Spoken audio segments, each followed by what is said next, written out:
তোমরা যারা উত্তরবঙ্গ বিশ্ববিদ্যালয়ের অধীনে বিএ হিস্ট্রি অনার্সে 4th সেমিস্টারে পড়ছো এবং মেজর পেপার হিসেবে তোমাদের 8 পেপারটি রয়েছে আধুনিক পশ্চিমের ইতিহাস, এই পেপারটির লাস্ট মিনিট সাজেশন 2025 নিয়ে আলোচনা করছি এই ভিডিওতে।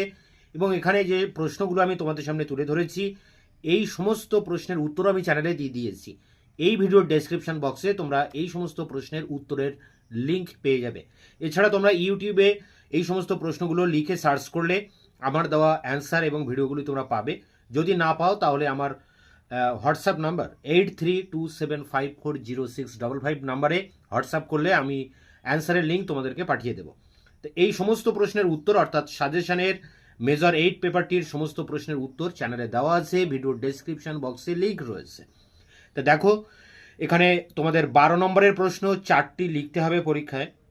সেই 4টি প্রশ্ন কমন পেতে তোমরা এখানে মাত্র 10টি প্রশ্ন ভালো করে দেখে যাবে। প্রথম প্রশ্ন, সামন্ততন্ত্রের পতনের কারণ ও বিতর্ক বা যুগ সন্ধিক্ষণ বিতর্ক। একই দুটি প্রশ্ন একই উত্তর, অর্থাৎ সামন্ততন্ত্রের পতন সংক্রান্ত বিতর্ক। পরেরটি সামন্ততন্ত্রের ব্যবস্থার বৈশিষ্ট্যগুলি আলোচনা করো। এই দুটোর একটা আসবে পরীক্ষায়, তবে প্রথমটা বেশি ইম্পর্টেন্ট। পরেরটি ইতালিতে কেন নবজাগরণ হয়েছিল।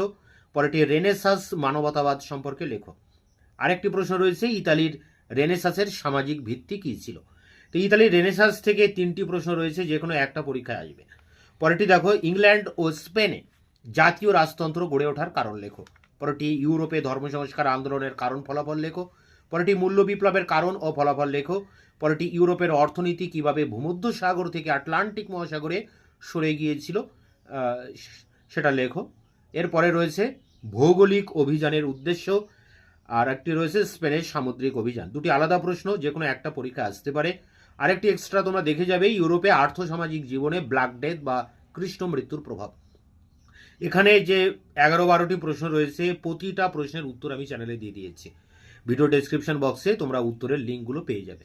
মার্ক 6 অর্থাৎ 6 নম্বরের টিকা প্রশ্নের জন্য যেগুলো করবে, ফিফ ও ভ্যাসালেজ কি, ক্যালভিন মতবাদ, ধর্ম সংস্কার আন্দোলনে মার্টিন লুথারের ভূমিকা, সাহিত্যের উপর রেনেসাঁস মানবতাবাদের প্রভাব, স্থাপত্য শিল্পকলার উপর রেনেসাঁস মানবতাবাদের প্রভাব, বাণিজ্য বিপ্লবের তাৎপর্য, ইউরোপের দাস ব্যবসা, আমেরিকার স্বাধীনতা সংগ্রাম, পর্তুগালের সামুদ্রিক অভিযান, কলম্বাসের আমেরিকা আবিষ্কার, ওয়েস্টফেলিয়ার শান্তি চুক্তি এবং জার্মানিতে প্রথম কেন ধর্ম সংস্কার আন্দোলন হয়েছিল। এখানে 6 নম্বরের টিকা তোমরা এই 12টি প্রশ্নই করবে। এই 12টার প্রতিটা প্রশ্নের উত্তর আমি চ্যানেলে দিয়ে দিয়েছি। এরপরে দেখো রয়েছে তোমাদের 3 নম্বরের কিছু প্রশ্ন আসবে। 3 নম্বরের জন্য তোমরা এখানে 12টি প্রশ্ন দেখে যাবে, এর ভিতর থেকে তোমরা সব প্রশ্ন কমন পেয়ে যাবে। তা প্রশ্নগুলো দেখো, আমি এখানে একটা ছকের মাধ্যমে তোমাদের সামনে তুলে ধরেছি। প্রথম প্রশ্ন দেখো রয়েছে, রেনেসাঁস কাকে বলে। পরেরটি রয়েছে, মানবতাবাদ কাকে বলে। পরেরটি বাণিজ্যবাদ কি। পরেরটি মার্কেন্টাইল মতবাদ কাকে বলে। পিউরিটান মতবাদ কি। পরেরটি অ্যানাব্যাপটিস্ট আন্দোলন।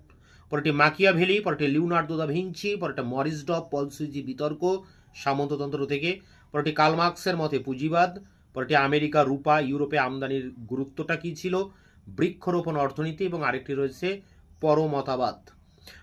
তা এই ছিল তোমাদের অল ওভার সাজেশন।